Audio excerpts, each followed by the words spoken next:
সুমুরা বিকেল 4টার মধ্যে শেখ বাড়ির সামনে এসে পৌঁছালো। অলরেডি পুরো গ্রামের মানুষ জেনে গেছে শামীম শেখের বড় মেয়ের বিয়ে হয়ে গেছে। তাই গ্রামের সব মহিলারা, যুবক, মেয়েরা, বাচ্চা সহ সকলে সুমুদের গাড়ির দিকে উকি মারছে।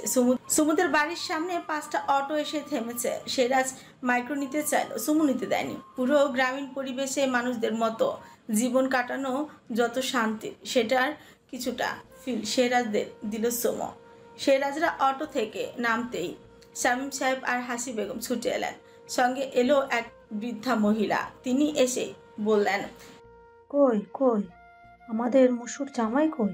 কই কোনটা? এখানে তো সবগুলো চাঁদের টুকরার নাহাল দেখতে।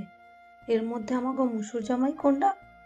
সুমু আর সিরাজ একসাথে বৃদ্ধ মহিলার সামনে গিয়ে দাঁড়ালো। সিরাজ মহিলাকে সালাম দিল। বৃদ্ধ মহিলাটা সিরাজের সালামের উত্তর দিয়ে বলল, আমি তো ভাবছিলাম চাঁদের টুকরা, এ তো দেখি পুরা একখান চাঁদ পাইছে আমাকে মুসু। সিরাজ সুমুর দিকে তাকে শুন আছে একটু ভাব নিয়ে ফিসফিস করে বলল, পুরো একটা চাঁদ পেয়েছো তুমি সুইটহার্ট। আরে নাত জামাই, আমার নাতনিকে আর কত দেখবা? এবারে এই বুড়িটারে দিকে একটু তাকাও। লাইন ক্লিয়ার আছে, বুঝছো? তোমার দাদাজান আরো 10 বছর আগে তার এই সুন্দরী বউটা রাইখা চলে গেছে। সিরাজ আলতো হেসে মাজেরা বেগমকে একটু সাইডে নিয়ে বলল, দেখবো কি দাদি, আমার এমন সুন্দরী বউ থাকতে তোমার কুঁচকে যাওয়া চামড়ার প্রতি ফিল আসবে না। আমার আবার সব কিছু টাইট আর টান টান পছন্দ। তুমি তো কুঁচকে ঝুলে গেছো। তোমাকে একটা চুমু খেতে হলেও আমাকে আগে তোমার আয়রন করে নিতে হবে। তোমার জন্য তোমার বয়সী একটা জামাই খুঁজে দেব। মাজেরা বেগম ফোকলা দাঁতের হাসল। সকলে মিলে মাজেরা বেগমের সাথে কিছুক্ষণ হাসি ঠাট্টা করল। শামীম সাহেব সবাইকে নিয়ে বাড়ির ভেতরে আসলো। সুমুদের দোতলা বাড়ি। শামীম সাহেব আর সাখাওয়াত সাহেবের বাবার তৈরি করা অনেক পুরনো বাড়ি। তবে সময়ের সাথে সাথে দুই ভাই মিলে বাড়িটির অনেক উন্নয়ন করেছে। সাখাওয়াত সাহেবের 3 ছেলে 1 মেয়ে। বড় ছেলে সজীব সৌদিতে থাকে, মেজ ছেলে শাহরুখ মেডিকেল স্টুডেন্ট, ছোট ছেলে আশিক অনার্স 4th বর্ষের স্টুডেন্ট, আর ছোট মেয়ে নাজমিন 10ম শ্রেণীর ছাত্রী। শামীম সাহেবের ছোট বোন সুমি বেগম নিজ এলাকার ছেলে মুস্তাক শিকদারের সাথে প্রেমের সম্পর্ক করে বিয়ে করেছেন। মুস্তাক শিকদার বর্তমানে নিজ ইউনিয়ন খান্দারপাড়া এলাকার মেম্বার পদে আছেন। সুমি বেগম 2 মেয়ে 1 ছেলে। বড় ছেলে পিয়াস বাবার মতো রাজনীতিতে যোগদান করেছেন। মেজ মেয়ে ফারিয়া ইন্টার 2য় বর্ষের ছাত্রী, আর ছোট মেয়ে ফারেন 1ম বর্ষের। হাসি বেগম বাসায় ফিরে সকলের জন্য রান্না করেছেন। তার হাতে হাতে সহযোগিতা করেছে তার প্রাণপ্রিয় একমাত্র জা রুমা বেগম। 2 জায়ের মধ্যে অনেক ভাব, দুজনেই সবসময় 2 বোনের মতো থাকে। হাসি বেগম যেমন সজীব, শাহরুখ, আশিক আর নাজমিনকে নিজের সন্তানের মতো দেখে, রুমা বেগমও সুমু আর সামিয়াকে সবসময় নিজের সন্তানের মতোই দেখে এসেছে। হাসি বেগম সুমুকে বললেন সবাইকে নিয়ে দোতলায় চলে যেতে। হাসি বেগম আগে থেকে রুমা বেগমকে সবটা জানিয়ে রেখেছিলেন। রুমা বেগম নিজ হাতে দোতলায় প্রতিটা ঘর পরিষ্কার পরিচ্ছন্ন করে রেখেছেন। সিরাজ, আয়ুব আর মাইশাদের দোতলায় থাকতে দেওয়া হবে, আর বাড়ির বাকিরা সকলে নিচ তলায় থাকবেন। সকলে ফ্রেশ হয়ে সবটা গুছিয়ে নিতে নিতে রাত 8টাই বেজে গেল। তাই সকলে তাড়াতাড়ি রাতের খাবার খেয়ে যে যার রুমে চলে গেছে। সুমু বিছানা করছে, সিরাজ বেলকনিতে বসে ল্যাপটপে কাজ করছে। পাশের রুমে থেকে স্যান্ডির কল দেখে ফ্রিকুচকে সিরাজ। কল রিসিভ করে এয়ারপড কানেক্ট করলো সিরাজ। স্যার, আপনি আরিয়ান স্যারের নাম্বার আইডি ব্লক করছেন কেন? আরিয়ান স্যার আপনাকে তার নাম্বার আর আইডি আনব্লক করতে বলেছে। তিনি আপনার সাথে ইম্পর্টেন্ট কথা বলতে চায়। কথাগুলো চুপচাপ শুনলো সিরাজ। কল কেটে দিয়ে আরিয়ানের আইডি আনব্লক করে আরিয়ানের কল করলো। আরিয়ান কল রিসিভ করতে সিরাজের কানে মিউজিকের শব্দ আসলো। ব্যাপারটা সিরাজ ইগনোর করে বলল, হোয়াটস ইয়োর প্রবলেম আরিয়ান? সমস্যাটা কি তোর? বিডিতে আমি একটা বিয়ের ইনভাইটেশনে এসেছি, নিজে বিয়ে করতে আসিনি। তোর ব্যবহারে মনে হচ্ছে আমি তোর বিয়ে করা বউ নিয়ে পালিয়ে এসেছি, আর তাই তুই তোর বউয়ের চিন্তায় নিব্বাদের মতো সারাদিন আমাকে কল করে পাগল হয়ে যাচ্ছিস। সেই সাথে আমাকেও বিরক্ত করছিস। কি চাইটা কি তোর আমার কাছে? তোর বউ। মানে কি বলতে চাইছিস তুই? ফ্রিকুচকে এলো শেহরাজের, থতমত খেলো আরিয়ান।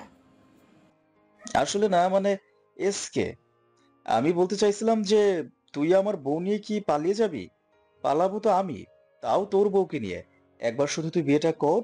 তোর মনে আছে ছোটবেলায় তুই আমার সাথে সবকিছু শেয়ার করতিস, আর যেটা করতিস না সেটাও আমি অভিনয়ের কাঁদুনি কেঁদে কেড়ে নিতাম। সময় পাল্টেছে আরিয়ান। আগে তুই নিজেই বাচ্চা ছিলি, আর এখন এখন তুই নিজেই বাচ্চা ফোটানোর কাজ করে বেড়াস। এসকে, সময় পাল্টেছে, তবে ভাইদের প্রতি ভাইদের ভালোবাসা নয়। তুই তো তোর ভাইদের জন্য প্রাণটাও দিয়ে দিতে পারিস। বাঁকা হাসলো শেহরাজ, তাতে ভাইদের প্রোটেক্ট করার জন্য প্রাণ দিতে হলে দিব, ঠিক তেমনি নিজের বউকে প্রোটেক্ট করার জন্য প্রাণ নিতে হলে নিব। বউ শেয়ার করেই তো তুই তোর এই ভাইয়ের প্রাণ বাঁচাবি। বেশি না এসকে, অনলি ওয়ান নাইটের বেড পার্টনার হিসেবে তুই তোর ফিউচার ওয়াইফকে আমার সাথে শেয়ার করিস। জানিস ঈশিতা মেয়েটা না। দত চেপে শেহরাজ বলল, মাদার ফাকিং এর বাচ্চা, জিভ টেনে ছিঁড়ে ফেলবো তোর। কি করেছিস তুই ঈশিতার সাথে?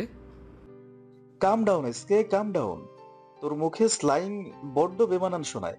আমি ঈশিতার সাথে কিছুই করিনি, শুধু একটু বাজে নজরে দেখেছিলাম আর কি। এমনিতে তুই তো জানিস এই এসসি চৌধুরী কুকুরের মতো কারো এটুতে মুখ দেয় না।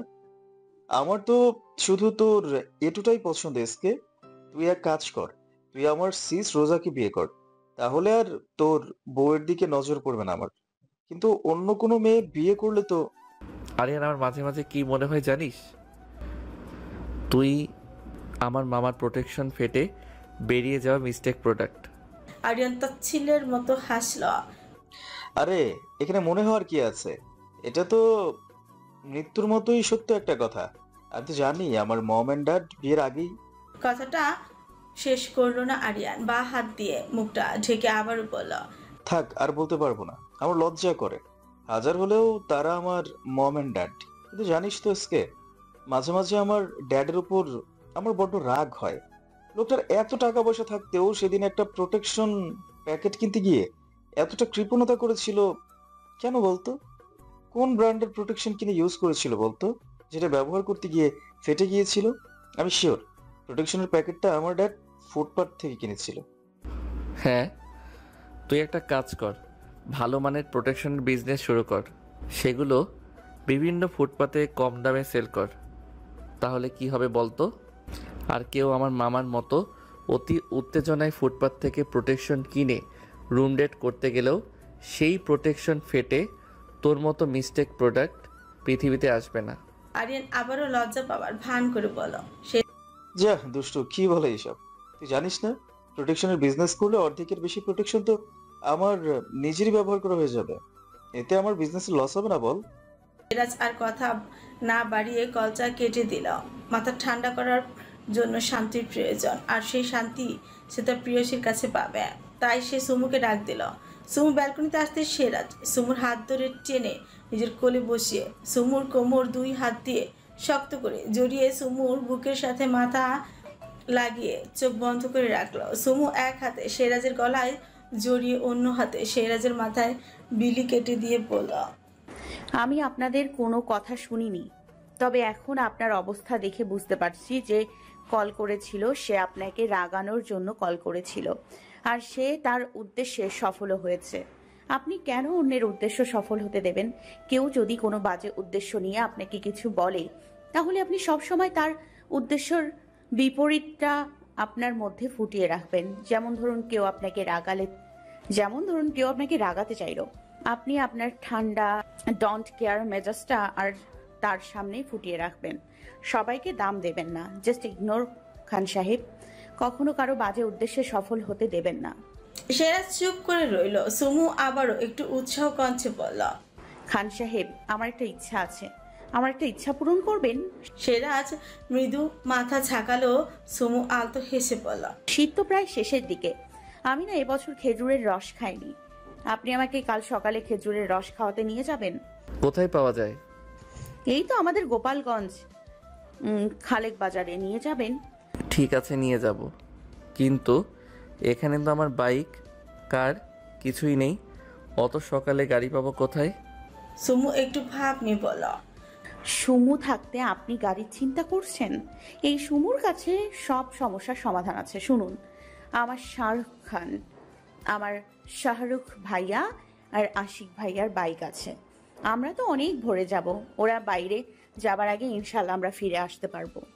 সুমু, একটা জিনিস দেখেছো?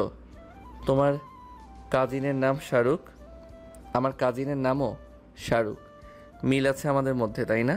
হুম, এখন আপনি বলেন নিয়ে যাবেন কিনা।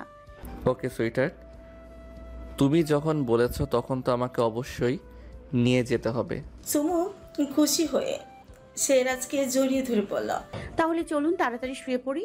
শেহরাজ সুমুকে পাজা করে নিয়ে উঠে দাঁড়ালো, বেডে শুয়ে দিয়ে রুমের লাইট অফ করে দিল। সুমুর পাশে শুয়ে সুমুর গলায় মুখ গুজে চোখ বন্ধ করলো। ভোর 5টা বাজতে সুমু অ্যালার্ম ঘড়ির শব্দে লাফ দিয়ে উঠে বসলো। শেহরাজকে ঘুম থেকে টেনে তুলে শাহরুখের রুমে গিয়ে শাহরুখকে ঘুম থেকে তুলল। বাইকের চাবি এনে শেহরাজের হাতে দিয়ে দিল।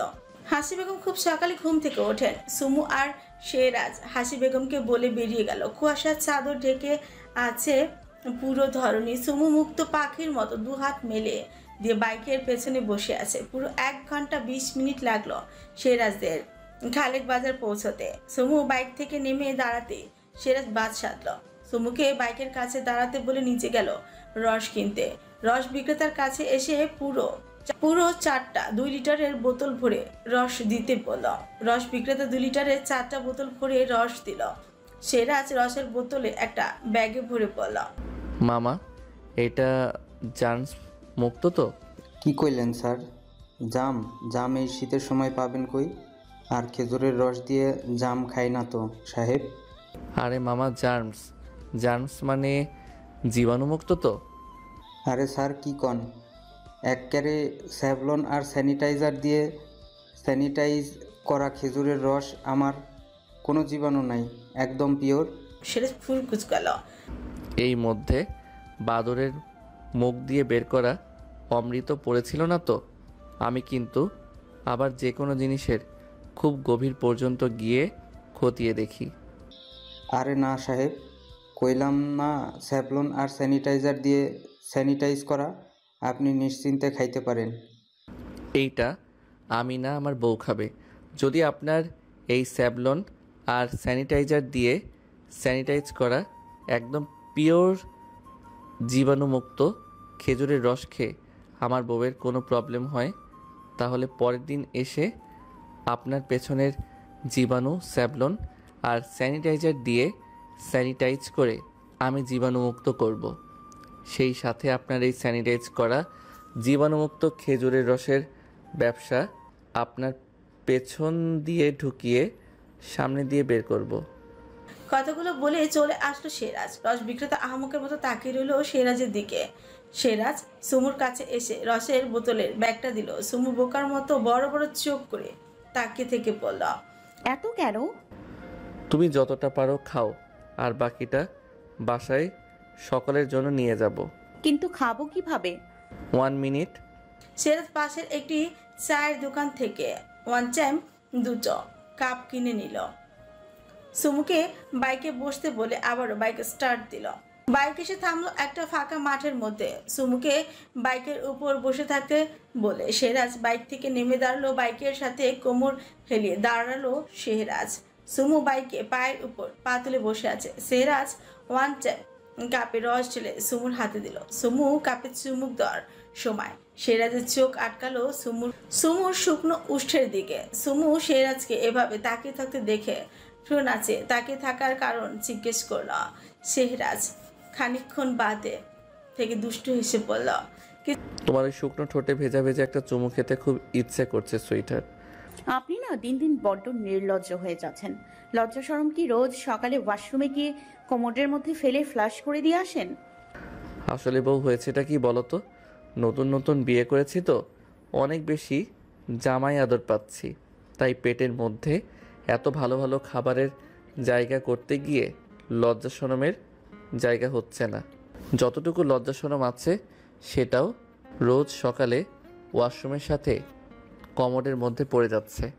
এখন আমি তো আর কমোডের থেকে লজ্জাশরম তুলে রাখতে পারবো না। আর তাছাড়া বিয়ের পর আমি একজন রোম্যান্স কিং আলট্রা প্রোম্যাক্স হয়ে গেছি। যখন তখন যেখানে সেখানে রোম্যান্স পেয়ে যায়। দয়া করে একটু হলেও লজ্জা শরম ধরে রাখুন, নয়তো আপনার এই যখন তখন যেখানে সেখানে পেয়ে যাওয়ার রোম্যান্স আলট্রা প্রো ম্যাক্সের জন্য আমার মান সম্মান থাকবে না। সিরাজ কিছুক্ষণ চুপ করে থেকে আবারও বলে উঠল, আমি কি তোমার কথা ফেলতে পারি বউ? ট্রাস্ট মি বউ, তুমি বলার সাথে সাথে এই মাত্রই আমি চোখের পলক পড়তে ঠিক যতটুকু সময় লাগে ঠিক ততটুকু সময় ধরে আমার কিডনির ভেতর থেকে চেষ্টা করলাম একটুখানি লজ্জা শরম ধরে রাখার, কিন্তু মাঝপথে কি হলো জানো? মুখ ফ্রুকুচকে তাকে বলল, কি হলো? লজ্জা শরম এসে আমাকে বাধা দিয়ে বলল, থাম শেহরাজ থাম। নিজের বিয়ে করা আপন বউয়ের সামনে লজ্জা পাওয়াটাই তো দুনিয়ার সব থেকে বড় নির্লজ্জতার প্রমাণ। বউয়ের সামনে যে পুরুষ লজ্জা পায় সেই পুরুষ হলো দুনিয়ার সব থেকে বড় নির্লজ্জ পুরুষ। তুই তোর বউয়ের সামনে নিজের মধ্যে সামান্যতম লজ্জা শরমকে অবশিষ্ট রেখে নিজেকে নির্লজ্জ প্রমাণ করতে পারিস না। আর তাই বউয়ের সামনে লজ্জা শরম রাখার মতো এত বড় নির্লজ্জ কাজ আমি করতে পারবো না বউ। আমি কিছুতেই তোমার সামনে লজ্জা পেয়ে নিজেকে এত বড় নির্লজ্জ প্রমাণ করতে পারবো না। সুমু আর কোনো কথা বাড়ল না, রসটুকু শেষ করে বলল। চলুন বাসায় ফিরে যাই। সিরাজ বাইকে উঠে বাইক স্টার্ট করলো, গাড়ি ছুটলো নিজ গতিতে। সুমু সিরাজকে শক্ত করে ধরে বলল, খান সাহেব, সুইটার, আমি আপনার কাছে একটা জিনিস চাইবো, দেবেন? যেখানে গোটা আমিটাকেই তোমার নামে করে দিয়েছি সেখানে দুনিয়ার বাকি সব কিছু আমার কাছে চাওয়াটা আর সেটা তোমার কাছে এনে দেওয়াটা আমার কাছে মামুলি জিনিস। তবে অবশ্যই সেই মামুলি জিনিসটার নাম আমার সুইটহার্ট মুখে নেওয়ার পর সেই জিনিসটা আমার কাছে দুনিয়ার সব থেকে দামি আর সুন্দর জিনিস হয়ে যাবে। বলেছিলাম না, স্বপ্ন দেখার আর আবদার করার অধিকার শুধু তোমার, আর সেগুলো নিখুঁতভাবে পূরণ করার দায়িত্ব শুধু আমার। একবার বলে তো দেখো সুইটহার্ট। ওমানে ফিরে আমার জন্য একটা পারফিউম বানিয়ে এনে দেবেন? পারফিউম? পারফিউম, একদম ইউনিক ব্র্যান্ডের একটা পারফিউম। এই পারফিউম আজ পর্যন্ত কেউ ব্যবহার করেনি, সেই পারফিউম। ঠিক আছে, বানিয়ে এনে দিব। তবে সেটা কোন ব্র্যান্ডের পারফিউম সুইটহার্ট? আর পারফিউম কিসের স্মেল দিয়ে তৈরি করতে চাও? ব্র্যান্ডের নাম সুমুর খান সাহেব। সিরাজ বাইক ব্রেক করলো, পেছন ফিরে সুমুর দিকে প্রশ্নবোধক দৃষ্টিতে তাকালো। পারফিউম ব্র্যান্ডের নাম সুমুর খান সাহেব, আর সেই পারফিউমের স্মেল আপনার গায়ের স্মেল দিয়ে তৈরি করতে হবে। এই পারফিউমটা শুধু আমার জন্যই তৈরি করা হবে, একদম ইউনিক। সিরাজ একটু হেসে বলল, পাগলিটা আমার পাগল হয়ে গেছে। একদম সুস্থ সবল মস্তিষ্কে বলছি। আমার খান সাহেবের গায়ের স্মেল আমার কাছে দুনিয়ার সব থেকে সুন্দর স্মেল। এই স্মেল দুনিয়ার যে কোনো পারফিউমকে হার মানাবে। এত সুন্দর স্মেল থাকতে আমি অন্য কোনো কিছুর স্মেল দিয়ে পারফিউম বানাবো? পারফিউম যদি ব্যবহার করতেই হয় তাহলে সেই পারফিউমের স্মেল হবে আমার খান সাহেবের গায়ের স্মেল। একটু থামলো সুমু, আবার বলল, আপনি জানেন খান সাহেব, বিয়ের পর একটা মেয়ের কাছে তার স্বামীর শরীরের স্মেল আর তার স্বামীর বুকের বাপা জোরে লেগে থাকা ঘামের গন্ধ দুনিয়ার সব থেকে সুন্দর সুবাস হয়। আচ্ছা, ওমান ফিরে তোমাকে সাথে নিয়ে গিয়ে বানিয়ে এনে দিব। তবে আমি তো তোমার সাথেই থাকি, তাহলে এই পারফিউমের কি দরকার? আপনি যখন সাথে থাকবেন তখন তো পারফিউমের প্রয়োজন পড়বে না, কারণ তখন তো পুরো পারফিউমের গোডাউনটাই আমার সাথে থাকবে। কিন্তু যখন বাইরে যাবেন, অফিসে যাবেন, তখন আমার ওই পারফিউমটা দরকার পড়বে। তাছাড়া আমাদের দুজনের রুমের মধ্যে আপনার শরীরের স্মেল থাকলেও আমাদের রুমের বাইরে তো আর থাকবে না। তাই তখন ওই পারফিউমটা ব্যবহার করলে আমি পুরো ঘরময় ঘুরে বেড়ালেও মনে হবে আপনি আমার সাথে আছেন। ওকে সুইটহার্ট, তুমি আমাকে একটু বেশি ভালোবাসো। গাড়ি স্টার্ট দিল সিরাজ। সুমু কিছুক্ষণ চুপ থেকে আবারও বলল, আমি আপনাকে ভালোবাসি না খান সাহেব। বাইকে ব্রেক কষলো সিরাজ, পেছন ফিরে কিছুক্ষণ সুমুকে ভালো করে দেখে বলল, আমি বলছি না যে আমাকে ভালোবাসতেই হবে, আমি শুধু চাই তুমি আমার বুকটাকে নিজের জীবনের সব থেকে শান্তিপূর্ণ স্থান মনে করো। আমি বলছি না যে আমাকে ভালোবাসতেই হবে, আমি শুধু চাই তুমি আমার হাত দুটোকে দুনিয়ার সব থেকে শক্ত দড়ি মনে করো। আমি বলছি না যে আমাকে ভালোবাসতেই হবে, আমি শুধু চাই একটা বদ্ধ গহীন অন্ধকার ঘরে তুমি আমার সাথে নিজেকে নিরাপদ মনে করো। আমি বলছি না যে আমাকে ভালোবাসতেই হবে, আমি শুধু চাই তোমার যে কোনো খারাপ অবস্থায় তুমি আমাকে তোমার জন্য ভরসাযোগ্য স্থান মনে করো।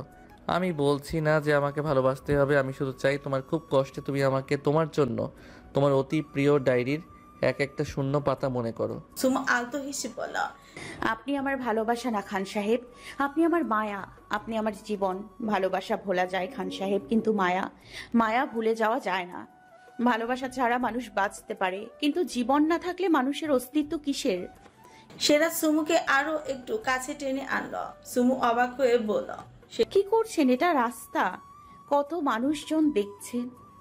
তার মানে তুমি বলতে চাইছো যেখানে মানুষ থাকবে না সেখানে তোমাকে নিয়ে গিয়ে আমি আদর করতে পারি? আপনি যাবেন নাকি আমি হাঁটতে শুরু করব? সিরাজ হেসে বাইক স্টার্ট করলো। 8:15 বাসায় ঢুকলো সিরাজ। সুমু এসে উপরে চলে গেল। আইবরা শেহরাজকে ঘিরে ধরল। শেহরাজ হাসি বেগমের হাতে রসের বোতলগুলো দিয়ে ইফতিয়ার দৌড়ে এসে বলল, আপনারা খেজুরের রস খেতে গিয়েছিলেন কই? আমাদের তো একবারও বললেন না, আমরাও যেতাম। শেহরাজ বিরক্তি নিয়ে তাকালো ইফতিয়ার দিকে, কপালের মাঝে কয়েকটা ভাঁজ ফেলে বলল, আমার করা এত অপমান যদি তোমার মধ্যে 5 সেকেন্ডের জন্যে হলেও লজ্জার সৃষ্টি করে থাকে, তাহলে এই বছর আমি একটা অ্যাওয়ার্ড শোর অর্গানাইজেশন করব। আর সেই অ্যাওয়ার্ড শোতে এবছরের বেস্ট এবং সেরার সেরা লজ্জাবতী নারীর অ্যাওয়ার্ড আমি নিজ হস্তে তোমাকে দান করব। কথাগুলো বলে শেহরাজ তার প্রিয় সুর 2 ঠোঁট দিয়ে তুলতে তুলতে চলে গেল। সুমু ড্রেসিং টেবিলের সামনে দাঁড়িয়ে চুল বাঁধছে। শেহরাজ পেছন থেকে এসে সুমুকে জড়িয়ে ধরল। সুমু মুচকি এসে বলল, কি নিষ্ঠুর তুমি সুইটহার্ট, কি নিষ্ঠুর তোমার মায়া। সারাদিন আমার মন আর মস্তিষ্কের মধ্যে তোমার চিন্তাই ঘোরে।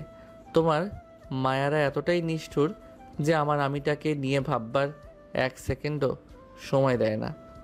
দরজা খোলা। তাহলে লক করে দিয়ে আসি। আপনি একটা রোমান্টিক বর।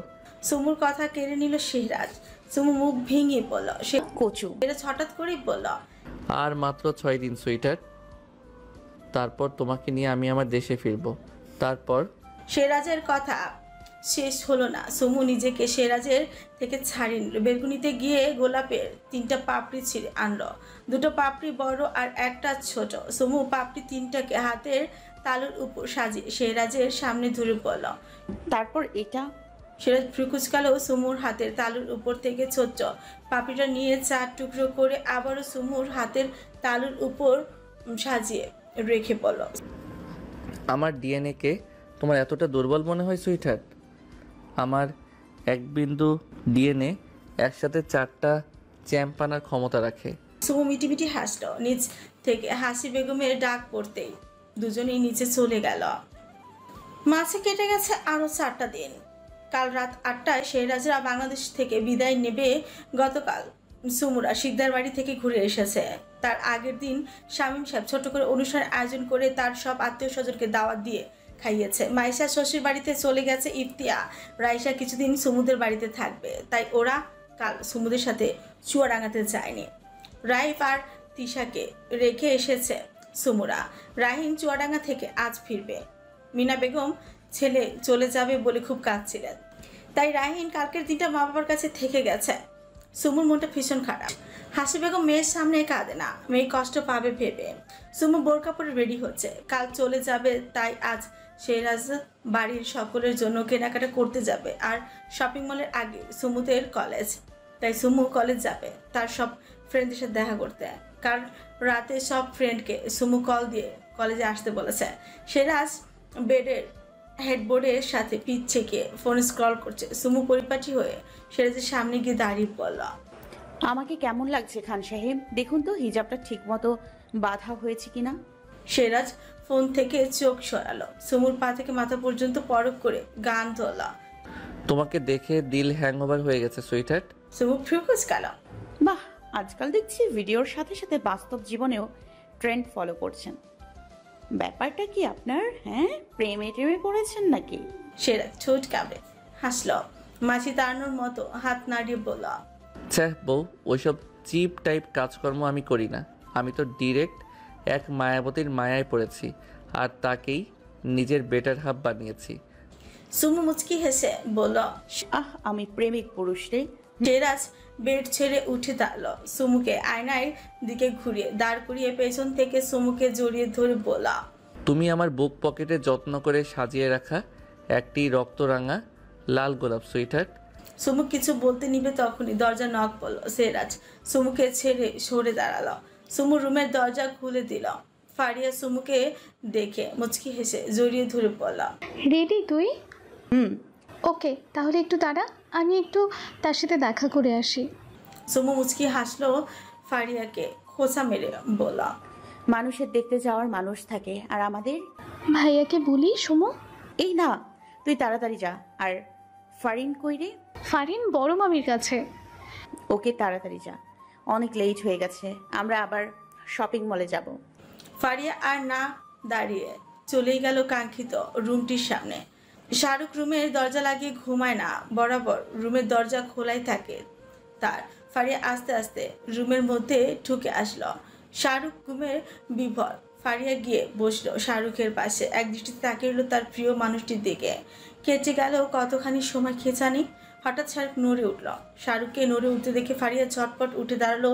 রুম ছেড়ে চলে যেতে নিতে চোখ মেলে তাকালো শাহরুখ। কি রে, তুই আমার রুমে কি করিস?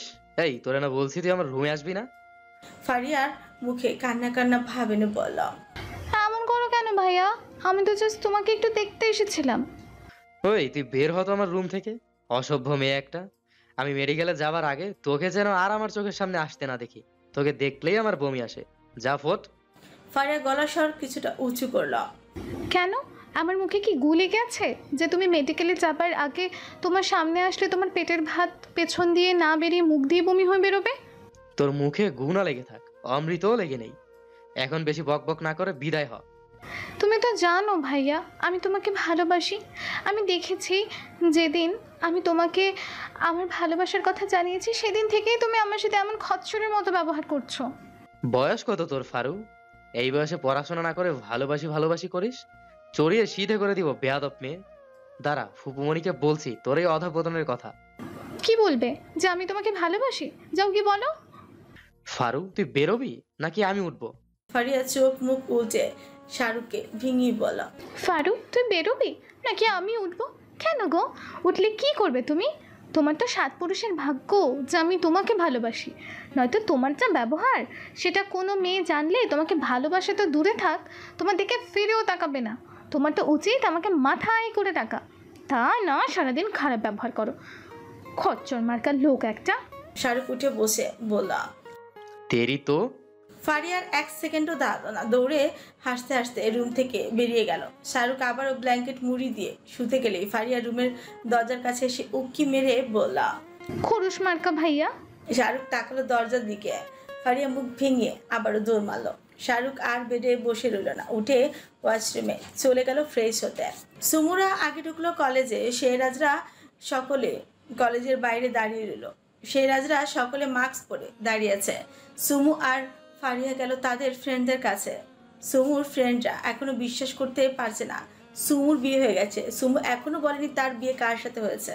সুমুর বান্ধবী শ্রাবণী বলল, কই তোর হাজবেন্ড কই? সত্যি কি তোর বিয়ে হয়েছে নাকি আমাদের সাথে প্র্যাঙ্ক করছিস?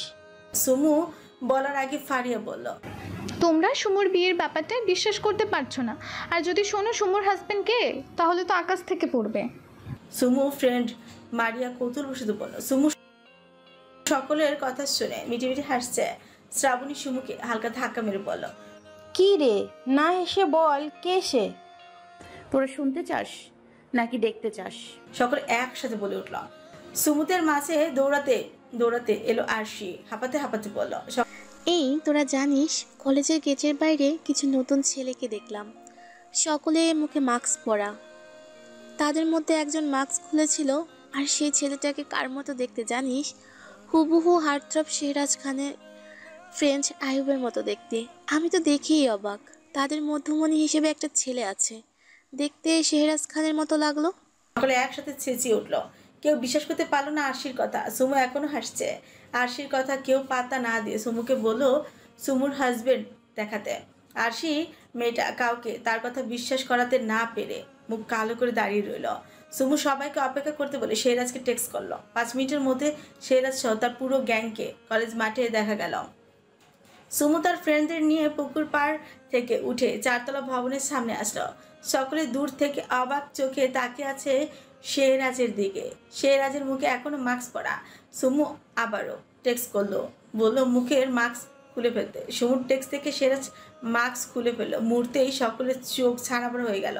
সুমু তার ফ্রেন্ডদের অবস্থা দেখে হাসছে। সুমু তার ফ্রেন্ডদের থেকে দুপা সামনে এগিয়ে গেল। নিজের ডান হাতে তালুর উপর ঠোঁট চল, তারপর নিজের হাত দুটো তীরের মতো করে তার কিসটা ছুঁড়ে মারল শেহরাজের দিকে। শেহরাজের বুক বাঁ পাশে 2 হাত রেখে পড়ে যেতে নিলে আইব্রো সকলেই ধরল শেহরাজকে। সকলে জাস্ট আহাম্মকের মতো তাকিয়ে রইল। মুহূর্তেই মধ্যে পুরো কলেজ ক্যাম্পাস সবাই কলেজের মধ্যে জড়ো হয়ে গেল। সকলে মিলে ঘিরে ধরল শেহরাজদের। সুমু পেছনে তাকিয়ে দেখলো তার পেছনে তার ফ্রেন্ডরা। সকলে মিলে শেহরাজের সাথে সেলফি তুলতে ব্যস্ত হলো। কেটে গেল 30 মিনিট।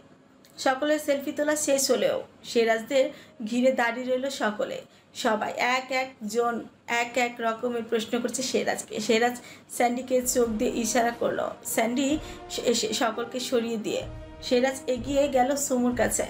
সকলে শেহরাজের পেছন পেছন এগিয়ে আসলো। স্যান্ডি সকলকে আর এগিয়ে যেতে না করলো। শেহরাজ সুমুর কাছে এসে সুমুর পাশে দাঁড়িয়ে সুমুর কাঁধের উপর হাত রেখে বলল, আপনাদের এত প্রশ্নের উত্তর দেওয়ার মতো সময় আমার হাতে নেই। শুধু একটা প্রশ্নেরই উত্তর আমি আজ দিব। শেহরাজ সুমুর দিকে তাকে আবার বলল, শি ইজ মাই ওয়াইফ। আমি বাংলাদেশে এসেছি আমার বন্ধু রাহিনের বোনের বিয়ের জন্য। আর তার থেকেও বড় কারণ আমার ওয়াইফ মিসেস শেহরাজ খানের জন্য। এই 2টা কারণেই আমি বাংলাদেশে এসেছি।